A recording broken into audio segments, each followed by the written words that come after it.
It's a lot of choice, isn't it? Yes, but there are only little snacks. One of these snacks is a local delicacy called terschler, and on special days they are made by the valley's most sought-after baker. We go to my grandma called Omamu by us. Omamu? Omamu, because, you know, she's from a farm. Oh, that's very sweet. And I'm going to make terschler with her. Yes, with Omamu, my sister and my mother. Oh, fabulous. Omamu has lived her whole life in the local village of Olan, 2 miles down the valley. And every so often, 3 generations of her family, grandma, her daughter Elga, and granddaughter Daniela, come together to cook. Ja? Hola! Hallo! Hello! Oma? Hello! Oh, grandma cuddles are the best. Okay? Okay. We're cooking together? With my grandma. Terschler is a simple pastry. Omamus are filled with a sauerkraut and fresh cheese filling. It is traditionally Tyrolean and often baked by families to share at special times of the year. So do you know how to make these? No. No? No. It's a secret. Why, Oma? Why are you not teaching them the recipe? The recipe. She don't have a recipe. It's just all- making in the head. We are too slow, Monica. We have Oma says we're too slow? Yeah, Oh my we have to do goodness. faster. But look how thin she manages to get it. Who makes the best terschler? She. Is Oma. She. In the whole village, she's the best. All the friends and the neighbors are ask her to make. Really? Yeah. That's a bit of pressure you need to learn, you Yeah. two, huh? Yeah, I know, but You would think it was pressure taking on the hotel. yeah, exactly. That's the pressure. And Omamu is not ready to let her Terschler standards slip. Monica. Yeah. Not enough. No. She's so funny. Oma, I have to get this right because I want to make this at home. Yes. Yeah, I will. I'm going to call it Omamu terschler. How important is it that you make time to come together and see Oma as a family? It's important. When we are here, we don't have the hotel in the mind. We are free. We stay all together. And the Türschland are the thing that we brings us together. Once prepped, the Terschlers must be fried in hot oil. Okay. I don't want to burn it. She's making me nervous. Now. Now. Look at that. It's good? Ja? Sa? Ja. Magst du mal ausprobieren? Na? How it is, Monica? Oh. Lekker, Oma. Ja? Wow. Yeah. I mean, that was delicious, but I suppose I should take the ones back to the hotel, right? Ja. Thank you well, Oma. It's lekker. I'll be back for more. So when they said, let's make bread, I thought there'd be some sort of alga situation happening, some oven. This is the oven.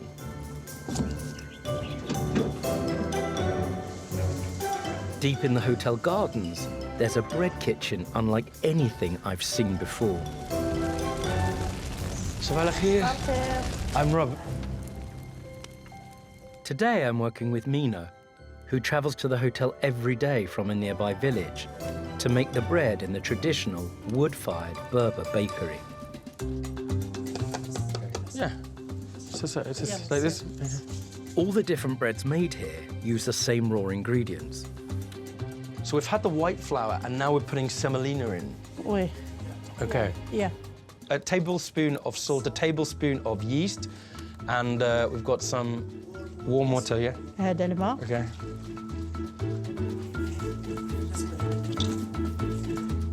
With so much bread to prepare.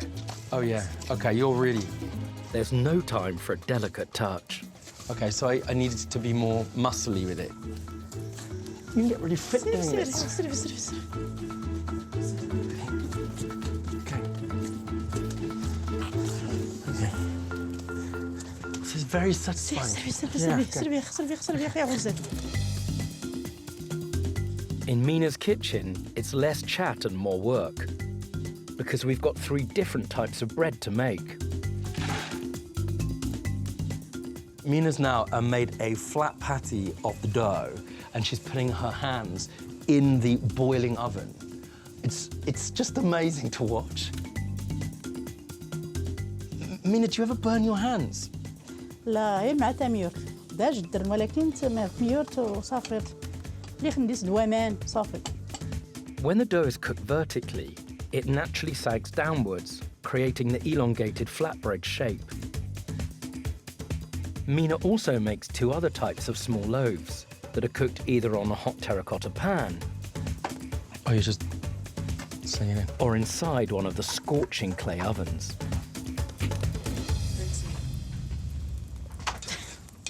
غير قرص انت تفشر هنا. No, I like it.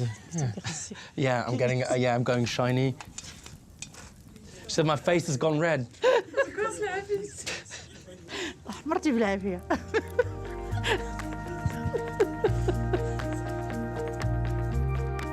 After a sweaty couple of hours in Mina's bakery, حبابي go. I think I sit after you. It's time for a break, and at long last, a taste. الزيت ناكلوا الزيت بصحة. So good. نوض يلا نمشيو نخدموا. I feel like that means we've got to go back to work. غنخدموا نمشيو نخدموا يلا فطور. You know, you see local bread on the menu and you kind of think, maybe it's a bit gimmicky. But I was inside there with Mina, who's done that every day of her life. She learnt from her mum in a kitchen permeated with smell and smoke. I felt that special brand of magic from Mina. Today I'm helping Chef Espen prepare some in the hotel's main restaurant, Carolina. This is what we got. Yeah, marinated in chili, salt, pepper, and olive oil. So this is a dried fish. Yeah, and then we water it out again. You soak it in water. Yeah, to get it to be more plump again. Stockfish, is it specifically for this area? No, all of Norway export, mostly from Lofoten, but it's very popular all the way down south in Oslo. Okay. So in the oven. Yeah. Did you say 4 minutes? Yes. This is a good table. Yeah, this is the best table, I think, actually, for the view. While Monica is in her happy place, I'm setting up front of house with headway to Martin. Just the plate a little bit down. Yeah, a little bit right on the edge. That's it. And you like to put your serviette in the middle like this? Yes. Okay, very. It's simple. It's like it's Scandinavian design, simplicity, not over the top. Yep. Yeah, not too fancy, just welcoming. In simplicity, you have much more beauty. If you have too much flavors on a plate, it can be confusing. Yeah. So it's the same with the cutlery and setting the table. One stockfish ready.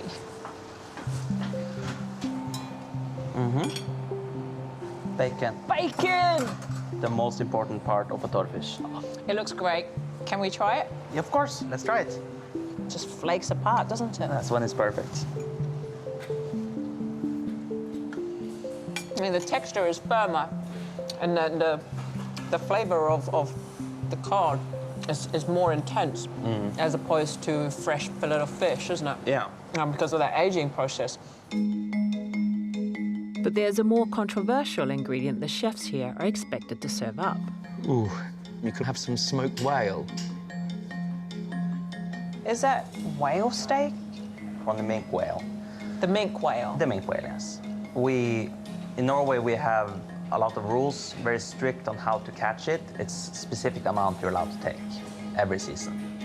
While most countries ban commercial whaling, Norway still permits the hunting of minke whales, with some here claiming historic, cultural, and economic justifications dating back to the Vikings.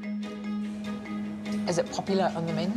I've worked in some places where it has not been very popular. Some places it is popular. I've also worked with people that refuse to serve it, refuse to eat it. There's a lot of people that are against it. Like many places in Norway, this hotel has decided to put whale on their menu for guests. All right, then. I might leave the whale cooking to you. Okay. Okay? Yeah.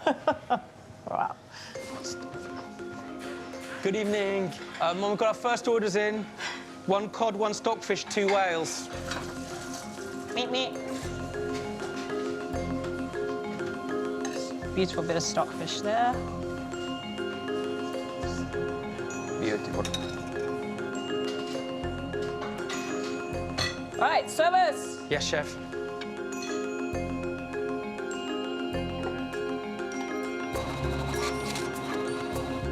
One more stockfish and a tosketun. Tongue. Cod tongue, deep fried as nuggets. Thank you. Fish for the gentleman. Would you like some more bread as well? Thank you. You sure? Have a lovely evening. Nice to see you.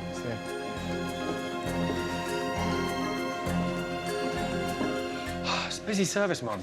Wasn't bad. Wasn't bad. I enjoyed it. Really? Yeah, I enjoyed it. But the ethos of the hotel and very much what Espen wants to continue here is about using as locally as possible. And come on, the fish, the cod and the stockfish that they make here, dry here, has literally jumped out of the ocean onto the plates.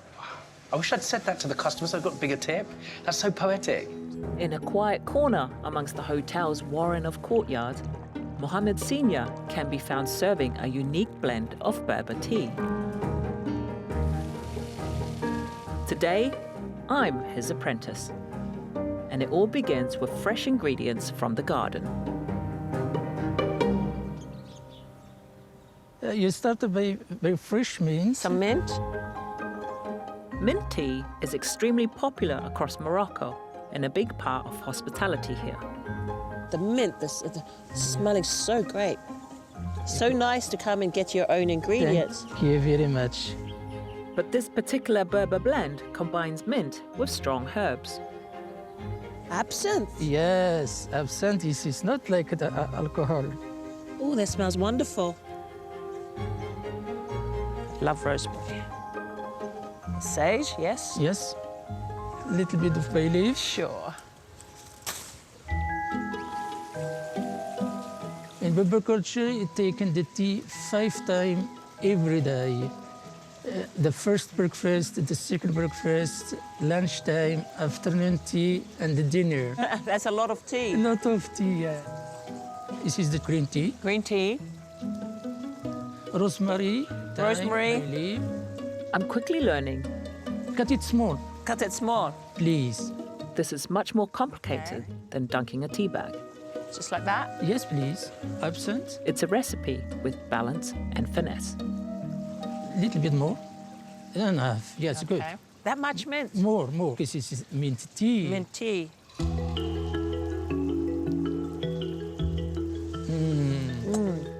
Once brewed, the tea is poured from height. The bubbles help to further infuse the herbs, and Mohammed performs it with grace and accuracy.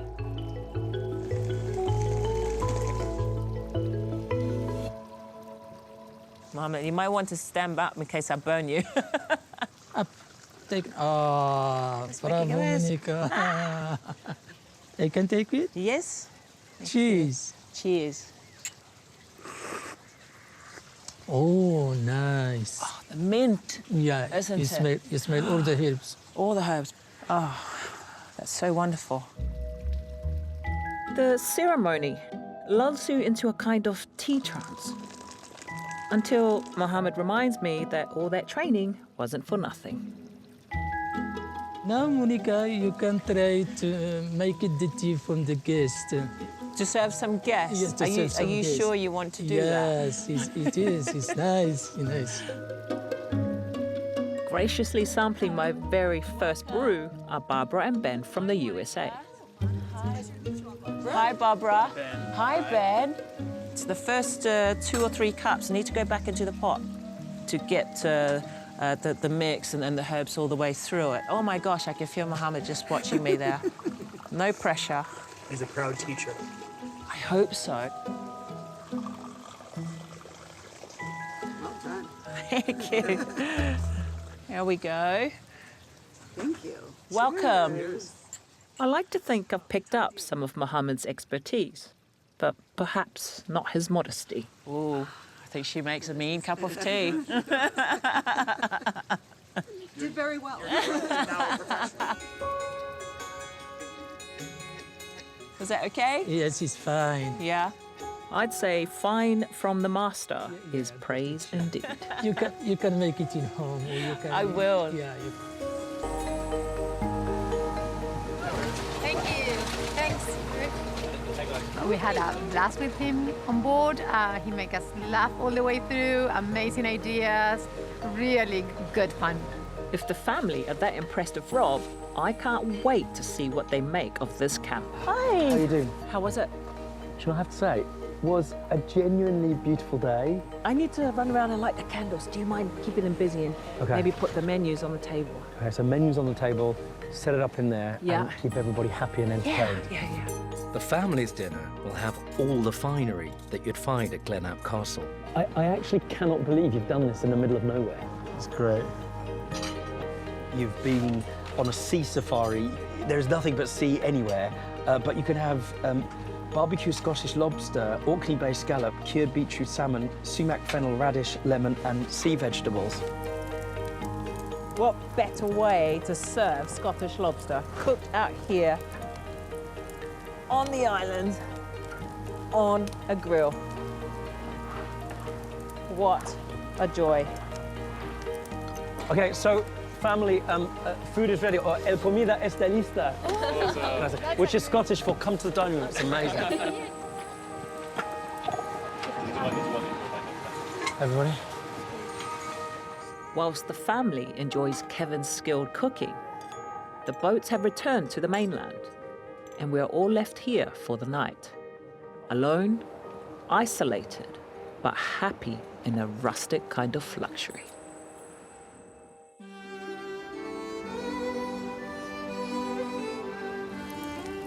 Two days ago, I woke up in a castle with a roaring fireplace. Actually, I sort of prefer this. I slept so well. It's been amazing. I mean, yeah, I'm joined by flies and that sort of thing, but it's warm and sort of rugged and Scottish and outside. But the morning is not about me. I have hotel guests waking up in the next door tent. The best is like a dream coming out of the tent. The view, the scene, amazing. What she said. That's exactly right. It's like a dream coming here, right? Chef Kevin has barely slept in his own tent, and he's already whipped up a 5-star breakfast.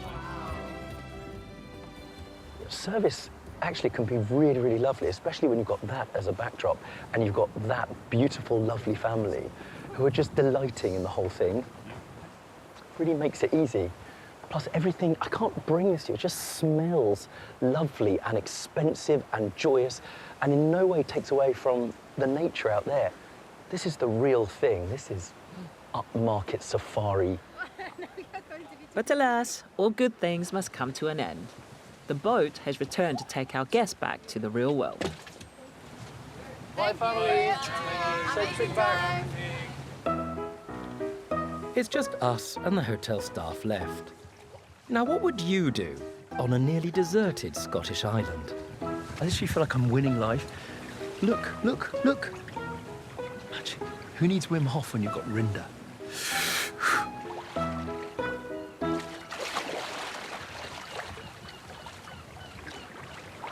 One of the main things Jadigers are responsible for is delivering in-villa dining, where guests can order anything 24/7.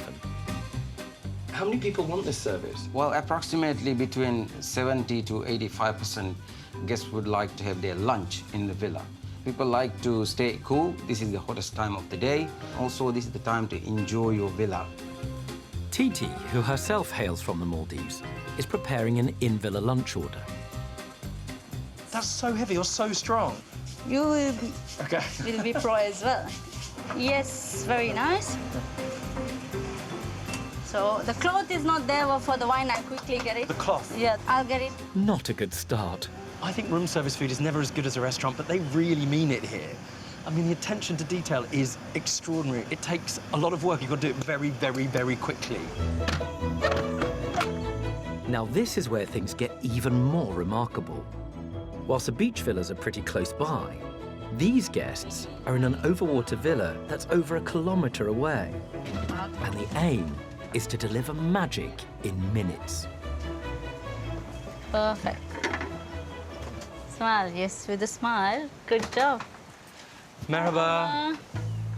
Guests Multi and Mona are on their first visit to Joali from Germany. First, set their table and check the order. So we've got a Greek salad and mixed leaves, exotic fruits, and a lovely bottle of Whispering Angel for you today. Phew, correct. Glad I'm not being sent back to make a 2-kilometre round trip to the kitchen.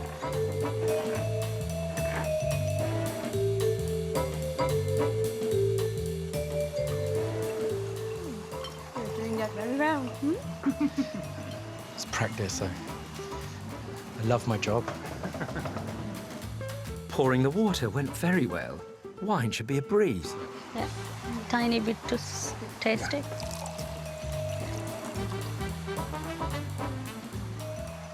Yeah, happy? Okay, thanks. No. Titi is watching me like a hawk, but I'm pretty sure I'm nailing it. So is it the view or the food that you really like here? What's the... I mean, how important is the quality of the food? Very important. Yeah. Yes, that's actually what we like, to come to this place also to enjoy good food. Do enjoy your meal. We'll be here for anything you may need. Thank you so much. Thank you so much. Merhaba.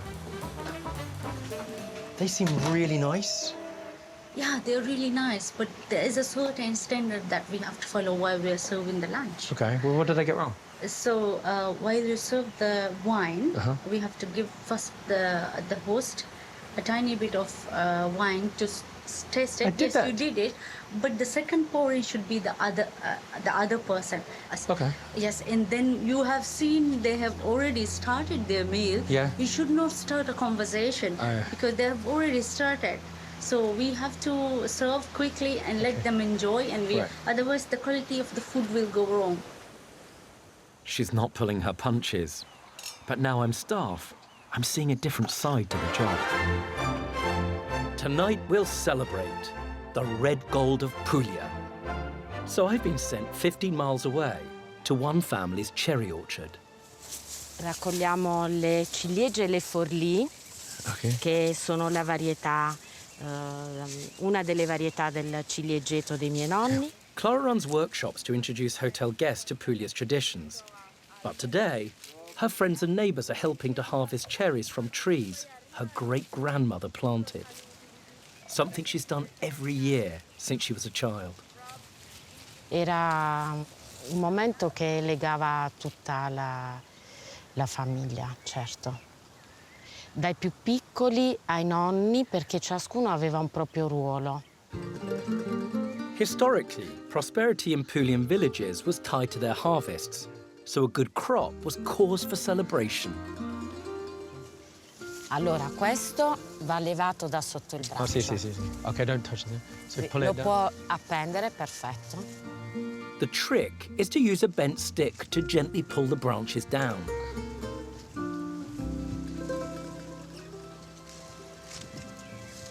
Needs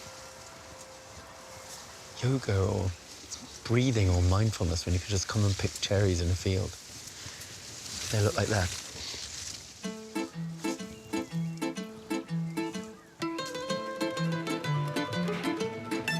Cherry for me, cherry for you. Borgo village chef Rocco is showing me how these ruby jewels will help us feed the 450 guests expected tonight. Perfetto.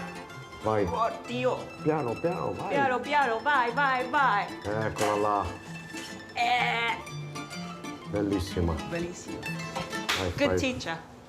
You must have grown up eating cherries as a child then. Yeah. As I said, I live in this town where in May and June there is cherries all over the place. Wherever you go, there is cherry. Did you ever get sick of them?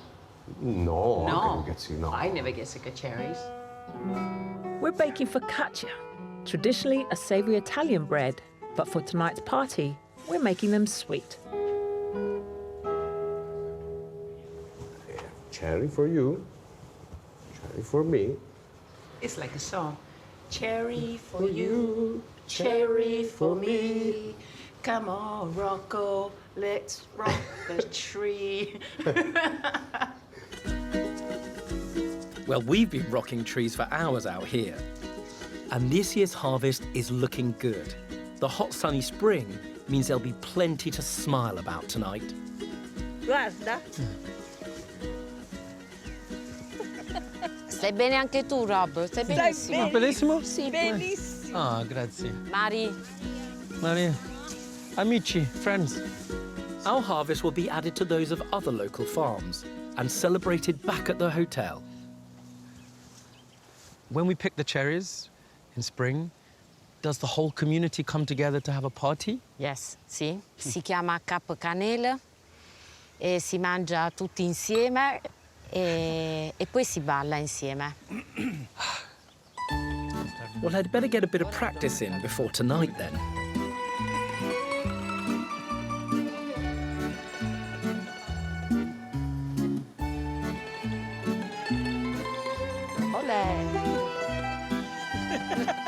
This is a way to end a work day. Non sei tremendo, sei tremendo. These are our incredible ladies. Hello. Kasturi, Mariama, Anjali. One for me? Wow. Okay. We're gonna hold on to her. Yeah. It's okay?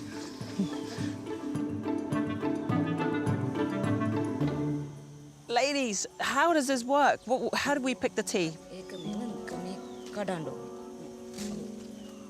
So what you're looking for is there's 2 leaves and a bud. 2 leaves and a bud. Yeah. Is this being used like a ruler? So it's like a leveling stick kind of thing. Each and every row will be the same kind of level after they're done plucking. I've been looking. How are they keeping it all level? And it's just brilliant. And how long does it normally take to fill a bag? Half an hour. Half an hour. Just strong women, eh?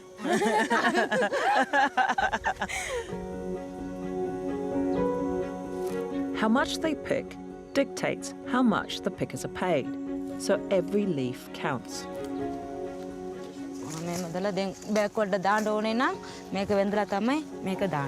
The first handful of tea that they pick, they say a prayer with it and then put that into the basket for a fruitful day and for them to have a joyous day with no injuries. Beautiful. That's just such a beautiful, blessed way to start a day. I'm amazed by their work ethic and how generous the women are with the injured new recruit. Thank you. What was it again? Thank you. Nandri. Nandri. Thank you very much. On these slopes, it's tough, tiring labor and makes me appreciate what goes into a simple cuppa. Hey! Team! Nice. What a team. Well done. Oh, it's okay? How do you think I did? Not so good? Good?